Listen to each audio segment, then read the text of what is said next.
The crack of a hand hitting a face is a sound you never forget. I was standing maybe 10 feet away, holding 2 glasses of cider, when I saw my wife Lorraine stumble backward. Her glasses flew off her face and shattered on the marble floor. The jazz band stopped cold.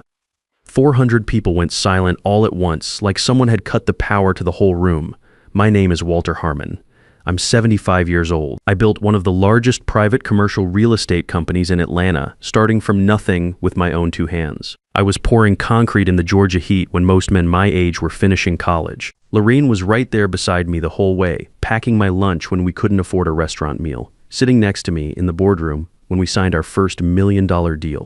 Nobody had ever raised a hand to her in 50 years of marriage. Not until that night. The woman who did it was Renata Ashford, 26 years old. She had just married my son Carlton 45 minutes earlier in front of everyone we knew. She stood over Lorraine with her arms crossed and said it loud enough for the whole room to hear, "Get out of here, old woman. Nobody wants you here. You are ruining my perfect day." Then she looked around at her guests like she was waiting for applause. Renata came from a Charleston family that called themselves Old Money. What they actually were was old debt dressed up in a nice address and a lot of attitude. She believed she was doing Carlton a favor by marrying him, that she was bringing real class into our family. She had done her research on us, or thought she had. She knew I started out as a blue-collar contractor. She figured I was a lucky retiree with a few modest investments and a son she could leverage. What she didn't know was that the venue she had picked for her wedding, the $5,000 a night luxury estate she had insisted on, because it was the most exclusive property in the state, was owned by a shell company registered entirely in my name. She had walked into my house to disrespect my wife. I looked over at Carlton. He was standing less than 3 feet away from the woman who had just hit his mother. I had carried that boy on my shoulders. I had worked triple shifts, so he'd never have to know what it felt like to go without. I gave him the best schools, the best connections, everything I never had, and I stood there waiting for him to do something, anything, step between them, grab her arm, say one word. He looked down at his shoes. His knuckles went white around his champagne glass. He never lifted his head. That was the moment, right there. 28 years of being his father burned down to ash in about 10 seconds. I didn't shout. I didn't go after anyone. Men who build things from the ground up don't throw tantrums in public. We calculate. I set my glasses down on a passing waiter's tray, walked over to Lorraine, and knelt down on my old knees. I picked up the pieces of her broken frames so nobody would step on them. I pressed my handkerchief to the cut on her cheek where the blood was running from Renata's engagement ring, the one I had paid for 6 months earlier. Lorraine looked at me, completely calm. After 50 years together, she already knew what I was thinking. She put her hand over mine and nodded once. That was enough. I stood up, looked Renata dead in the eye, and pulled out my phone. I dialed one number. My wealth manager picked up on the first ring. I said 3 words. Execute Directive 0. Renata let out a little laugh. She thought I was calling a cab. 10 seconds later, every door in the ballroom locked shut from the outside. The lights cut out completely. When the emergency lighting kicked back on, it wasn't the warm glow of the crystal chandeliers. It was harsh, industrial, the kind of light you see in a loading dock. The room looked completely different. So did the people in it. The venue manager, Reginald, walked out from the catering area holding a wireless microphone. He had worked for my management company for 10 years. He looked straight at me. I gave him a single nod, and he tapped the mic twice. "Ladies and gentlemen," he said, no emotion at all in his voice. "Due to an immediate and total payment failure, all services for this event have been legally terminated. This property is now closed. You have 10 minutes to vacate the premises before local authorities arrive to process anyone remaining for criminal trespassing." The room went from silent to chaos in about 3 seconds. Women in diamonds shrieking, men in custom suits shouting at the staff, Renata standing in the middle of the dance floor with her jaw practically on the marble, spinning around trying to figure out what just happened. Carlton pulled out his phone, no signal. The venue ran signal jammers for high-security corporate events, and Directive 0 had activated every one of them. He was looking at his wallet, and I think somewhere in that moment he finally understood. Every card in there was connected to money I had built, and I had just shut all of it down. Lorraine and I didn't go home that night. I had my driver take us straight to Emory University Hospital. Not just to treat the cut on her face, I needed documentation. In Georgia, striking a 74-year-old woman isn't simple battery, it's elder abuse, it's a felony. A certified emergency room report with photographs and a doctor's signature is something no amount of old money can make disappear. The nurses took us straight into a private room when they saw the blood on Lorraine's face. A young doctor came in, cleaned the wound, and asked what happened. I didn't soften anything. I told him exactly what occurred, gave him Renata's full name, and described the circumstances clearly so he could write it all down in the official chart. A forensic nurse photographed the laceration from multiple angles. Every flash of that camera was another piece of evidence locked into the legal record before Renata's family even had a chance to call a lawyer. While the doctor was finishing the stitches, my phone rang. Carlton. He wasn't calling to ask if his mother was all right. He was at Hartsfield-Jackson Airport. He and Renata were trying to board their honeymoon flight to the Maldives, a trip I had paid for entirely, first-class tickets, private transfers, a villa for 3 weeks. The airline had canceled their reservation. The airport lounge had cut his membership card in half at the desk. He was screaming into the phone, calling it a glitch, demanding I call the airline immediately to fix it. I stepped out into the hallway and listened to him go for about 2 minutes. Then I told him there was no glitch. I had personally canceled the flights from the car on the way to the hospital. His corporate Amex was dead. His trust fund was frozen. Every account he had access to had been shut down. The moment he stood there and watched his mother bleed without saying one word, he stopped being part of this family. People who aren't part of my family don't spend my money. He told me I was being unreasonable. He called what happened to his mother a stupid argument. Then he threatened me, said he didn't need me, said they'd take a ride share back to his penthouse and figure everything out in the morning. I didn't tell him the penthouse was registered under my real estate portfolio. I didn't tell him the biometric codes had already been changed. I just ended the call and blocked his number. I walked back into the exam room and sat with Lorraine while the doctor finished. She looked at me and I nodded once. She understood. The cord had been cut. By 2 in the morning, Renata had posted a video online. She and Carlton had been locked out of the penthouse exactly like I knew they would be, and they were stuck in a rundown motel off the interstate. She was sitting on the edge of the bed with her mascara smudged just right, voice perfectly shaky, telling her followers that Lorraine had attacked her. She used every piece of coded language designed to make my wife sound like the aggressor. Said our family was hostile, said she had acted in pure self-defense, said the entire night had been a violent nightmare orchestrated against her.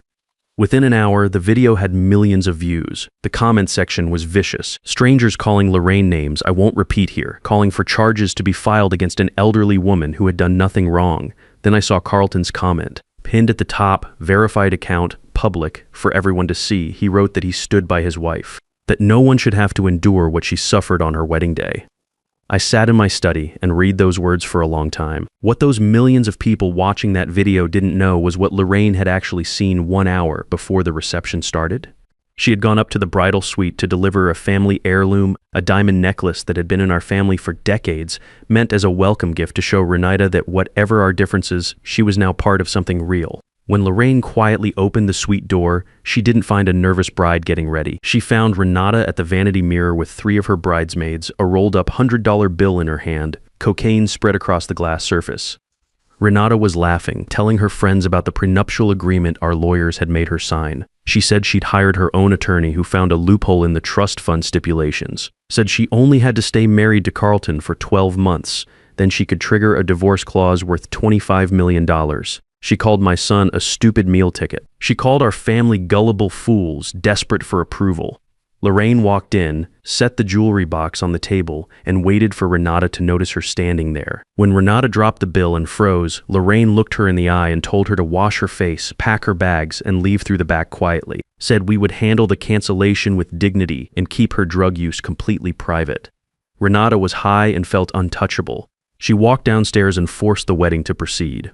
When Lorraine approached her later on the dance floor to quietly insist she stop, Renata panicked. She knew her $25 million payday was about to evaporate, so she struck first, created chaos, and planned to spin the whole thing exactly as she was doing now on social media. She thought the viral video would pressure us into paying to make the scandal go away.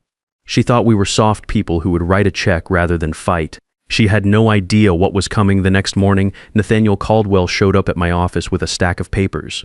Renata and her father, Gerald Ashford, had filed a $10 million lawsuit overnight. Emotional distress, false imprisonment from the locked doors. They were demanding a settlement, and their letter made it clear that if I didn't pay, the viral video would be just the opening move in a full media campaign targeting my business reputation. I read through the papers slowly. Then I set them down and smiled. They had just handed me exactly the legal opening I needed.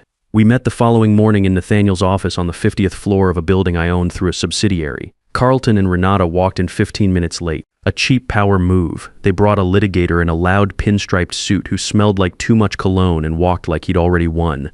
Renata looked like she had come to collect a prize. She sat down across from me, crossed her legs, and told my lawyer she was willing to make the whole situation go away if we simply agreed to release Carlton's inheritance. She wanted $10 million taken out as a personal settlement for her suffering. The remaining $40 million would go into a joint account for her and Carlton to start their new life. She actually used the word suffering. Nathaniel didn't argue. He didn't raise his voice. He just slid a single folder across the table and told them to read page 1 carefully. Carlton had never owned that money, not $1 of it. The trust was established as a fully discretionary generation-skipping trust, meaning Lorraine and I held complete control as sole trustees. Carlton was a discretionary beneficiary. He could receive what we chose to give him when we chose to give it. He had no legal right to demand a payout, borrow against the principal, or transfer anything to a spouse. The law on this was absolute. I watched the color leave Carlton's face. He had spent years telling people he had a $50 million trust fund.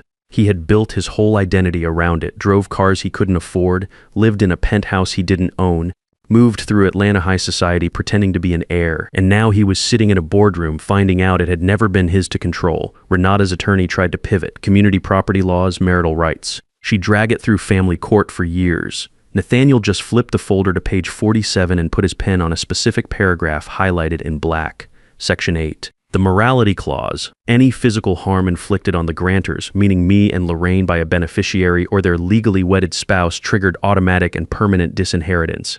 No board vote needed. No arbitration required. No grace period. The clause activated the instant Renata's hand connected with Lorraine's face in front of 400 witnesses. Carlton's access to the trust was gone before the ambulance could have arrived. The litigator stopped talking. He looked at the clause, looked at Nathaniel, then quietly closed his briefcase and pushed his chair back from the table. He had taken this case expecting an easy payday from a family trying to avoid bad press.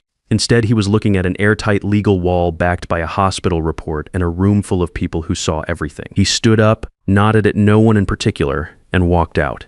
Renata turned to Carlton, and the mask came off. She had been playing the composed, wronged wife all morning. That version of her disappeared the second the attorney left. She leaned toward Carlton, and her voice dropped into something colder. She wanted to know why he hadn't told her the trust was discretionary. He tried to explain that he genuinely believed the money would eventually come to him. She didn't want to hear it. She stood up, grabbed her bag, and walked out without another word. Carlton sat there alone at the table for almost a full minute. He looked at me for the first time all morning, his mouth opened, but nothing came out. I didn't give him anything.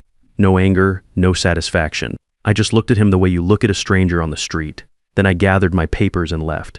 What Carlton didn't know yet, and what Renata certainly didn't know, was that I had been planning the second part of this for 3 months before the wedding even happened. When Carlton first brought Renata home and announced the engagement, something felt wrong immediately. Not the kind of wrong you can explain at dinner. The kind you feel in your gut after 40 years of doing deals with people who smile at you while they're counting your money. I hired the most thorough private investigator in Georgia and paid him to go deep. He came back a week later with more than I expected. Gerald Ashford's logistics and trucking company had been quietly bleeding cash for 5 years. He ran his operations on outdated systems and refused to modernize. To keep up the appearance of wealth, the country club memberships, the Charleston estate, the European vacations, he had taken out $15 million in high-interest short-term corporate loans from several regional banks. He was standing on a trapdoor. All it needed was someone to pull the lever. Over 3 quiet weeks, through a proxy hedge fund registered in Delaware with zero public connection to my name, I approached those banks. They were desperate to clear the bad debt off their books before Gerald's company officially collapsed. They sold me every loan for pennies on the dollar, without ever knowing who the real buyer was. By the time Renata walked down the aisle, I already owned her father's entire financial future. After the boardroom meeting, I issued a formal margin call through the Delaware Fund. Gerald had 48 hours to wire $15 million to my holding account, or I would execute a full hostile takeover of everything he owned. He showed up at my office 12 hours later. The man who had stood in his country club and called my son a street rat was now in my building, in my waiting room, sitting with a cardboard coffee cup and shaking hands.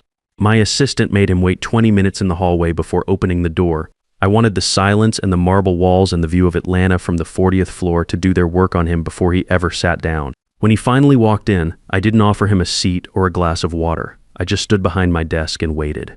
He tried to start with dignity, addressed me by my first name like we were equals, said there had been a terrible misunderstanding between our families, blamed the stress of the wedding for the things he had said and done. He placed his hands flat on my desk and asked me to be reasonable. talked about his employees, hundreds of them who depended on the company, talked about the Charleston estate, 4 generations in his family, what it would do to Miriam if they lost it. He asked for 6 months to restructure and promised to pay every cent back with full interest. I let him finish. Then I told him what I wanted, not his company. Not a seat on his board, not money. I wanted Renata on camera within 24 hours, posting to every platform she had used to spread lies about my wife. In that video, she would tell the truth. The cocaine in the bridal suite, the plan to divorce Carlton after 12 months and take $25 million. The fact that she was the one who struck Lorraine unprovoked in front of 400 people, full confession, nothing softened. And after the video, she would sign an annulment, complete waiver of all marital rights, no alimony, no division of assets, no claim of any kind. She would leave the marriage with exactly what she brought into it. Do that, and I would restructure his $15 million debt into a manageable 10-year payment plan. He keeps the company, he keeps the mansion. Gerald didn't argue. He didn't try to negotiate a single word. He picked up the annulment papers with both hands and walked out of my office faster than he walked in. While Gerald was on his way to deliver that ultimatum to his daughter, Renata had already made her next move. She walked into a police precinct and filed a sworn statement claiming I had sent armed men to threaten her at the motel. She figured if she could get me arrested, I would settle immediately to avoid a criminal case. 2 plainclothes detectives showed up at my gate that evening. I invited them in, offered coffee, sat them down in my study, and showed them everything. The footage was from military-grade 4K cameras installed across every property I own. The bridal suite feed was perfectly clear. You could hear every word Renata said to her bridesmaids. You could see the cocaine on the mirror, the rolled-up bill in her hand, hear her laughing about the fraud, hear her call Carlton a meal ticket. Then the ballroom feed showed Lorraine walking calmly toward the dance floor, and Renata crossing the room with clear intent, and the strike itself captured from 4 angles simultaneously. And then just seconds after it happened, the enhanced audio picked up Renata, leaning toward her mother Miriam and whispering that she was going to tell the police Lorraine attacked her first so they could sue for millions. The older detective set down his coffee cup and asked if he could take the USB drive as state evidence. I told him to keep it. 20 minutes after they left my study, a district court judge had signed an emergency arrest warrant. They found Renata at the Piedmont Elite Country Club, sitting at a shaded table on the outdoor terrace during the lunch rush, surrounded by her friends. She was in full performance mode, dabbing her eyes, telling the story of her ruined wedding to a captive audience of people who believed every word. She had a mimosa in her hand and the look of someone who thought she was completely untouchable. She saw the detectives come through the mahogany doors and actually smiled. She stood up, smoothed her dress, and extended her hand toward them, assuming they had come to tell her I was in custody. The older detective didn't take her hand. He asked her to confirm her full name. When she did, he unclipped the handcuffs from his belt. The sound of that metal in the quiet of the terrace made every conversation stop. He read the charges out loud, one at a time, in a voice that carried across every table on the terrace. Felony elder abuse, filing a false police report, perjury, possession of a Schedule I narcotic. Renata started shaking her head before he finished the first charge. By the third one, she was grabbing the edge of the table. By the fourth, she was screaming.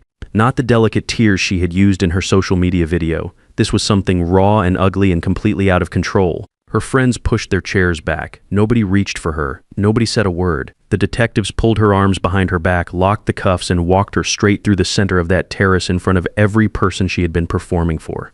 Her heels scraped against the stone. Her hair came loose. The expensive dress she had worn to project invincibility was twisted and wrinkled by the time they got her through the front doors. Carlton was standing in the parking lot. He had come to beg her to take him back. He watched them push her into the back of an unmarked cruiser and drive away. He stood there alone on the asphalt holding her designer purse, which one of her friends had shoved into his chest without a word on the way out. The phone inside the purse was unlocked, and the messages on the screen were from a man named Broderick Langley. Carlton scrolled through those messages standing in a parking lot in the Atlanta heat, alone, holding his ex-wife's purse like a man who had just woken up from a long sleep and didn't recognize where he was. Broderick Langley was one of the groomsmen from the wedding. Renata had always called him a close childhood friend. The messages told a different story. They had planned the entire marriage together. Broderick had connected her with a lawyer who specialized in exploiting trust fund structures. Renata had laid out the whole scheme in detail across dozens of texts. 6 months in, trigger the divorce clause, walk away with $25 million, buy a villa in the south of France. She had sent Broderick a photo of herself in her wedding dress with a caption that said she was putting on her work uniform to go rob the bank. She had never loved Carlton. Not for a single day. She could barely stand to be around him. She said so plainly in her own words in message after message going back months before the engagement. Carlton stood in that parking lot and read every one of them. I know what happened next because his old college friend was with him. A man named Marcus, someone Carlton had completely cut off because Renata decided he wasn't the right kind of person for their social circle.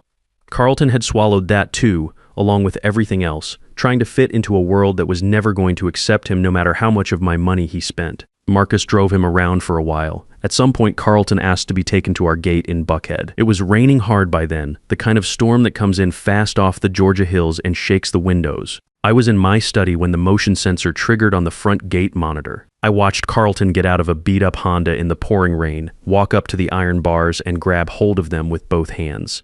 He looked up at the camera. He knew I was watching. He talked for a while, told me he had seen the messages, told me he finally understood what Renata had been from the beginning, said he was sorry for what happened in the ballroom, that he had frozen, that he didn't know what to do. He dropped to his knees on the wet asphalt and asked me to open the gate. Lorraine came into the study quietly while he was still talking. She stood behind my chair and looked at the screen. She didn't ask me to press the button. She put her hands on my shoulders and stood there with me. I pressed the intercom. I told him that an apology that only comes after losing everything is not really an apology. I told him that figuring out Renata was a fraud only after she got arrested didn't make him a victim. It just meant he had been a willing fool. I told him that a man who watches his mother bleed and says nothing is no son of mine. Then I said, "Walk away." I cut the feed. Lorraine leaned down and put her hand over mine without saying a word. We sat there together in the quiet while the rain came down outside. The 48-hour deadline on Gerald's margin call expired the next morning with nothing transferred. I authorized Nathaniel to begin the takeover immediately. By noon, Gerald's company was under new ownership. By late afternoon, the sheriff had served eviction papers at the Charleston estate. Gerald and Miriam were photographed loading trash bags into a rental car and driving out of the state before federal investigators arrived with warrants. The forensic accountants I had sent into Gerald's company during the takeover had found 5 years of tax evasion and offshore accounts. I handed all of it to the federal authorities the same day. The Charleston estate was transferred to a nonprofit before sunset. Today, it houses a community center for at-risk youth in the city. The grand ballroom where Gerald used to host his country club crowd is a computer lab for teenagers. The garden is a greenhouse. His family's name has been removed from the property permanently. 3 months later, the trial lasted 2 days. The jury came back in under 2 hours, guilty on all 4 counts. The judge sentenced Renata to 3 years in state prison without the possibility of early parole. When the bailiffs put the cuffs on her, she screamed for Gerald to come save her. The benches behind the defense table were completely empty. He was already gone. Lorraine and I walked out of that courthouse and went home. 6 months have passed. We sit on the porch most afternoons now. The magnolias are in bloom. The estate is quiet in a way that only comes after something has been resolved completely. We rewrote our entire legacy. Every asset goes into a charitable blind trust when we're gone. Full scholarships for underprivileged Black students across Georgia. 0-interest startup loans for minority entrepreneurs building something from nothing. The same way Lorraine and I once did. Our money will build futures instead of funding entitlement. Last week, a delivery truck came up the drive and stopped at the gate. Carlton stepped out in a faded work uniform and steel-toed boots worn down from real use. He carried a package to the stone pillar, set it down, looked up at the camera, and gave one slow nod. No begging, no performance. Then he walked back to the truck and drove away to finish his route. I didn't open the gate, but I didn't look away either. I watched until the truck was gone. Stripping away everything I had given him was the hardest decision I ever made as a father.